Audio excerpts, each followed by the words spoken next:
কিছু প্রশ্ন সারাক্ষণ মাথার মধ্যে ঘুরতে থাকে। এই যন্ত্রণাগুলো আমি আর নিতে পারছি না জানি। আমি পারলাম না তোমাকে আগলে রাখতে। তুমি তো আগলে রাখতে চেয়েছিলে, কিন্তু ওরা তো। আমাকে মাফ করে দাও। মাফ করে দাও মানে? 4টা বছর পরে সে এখন তুমি মাফ চাচ্ছ? হাল ছেড়ে দিচ্ছ? তো আমি আর কি করবো, আমাকে একটু বলবা? একটু বোঝার চেষ্টা করো।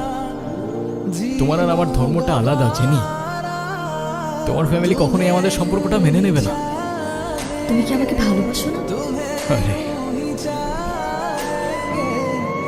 দুনিয়ার সবাই মেনে না নিলে যদি আমার প্রতি তোমার ভালোবাসাটা কমে যায় না, তাহলে থাকো, আমি চললাম। কোথায় যাচ্ছ?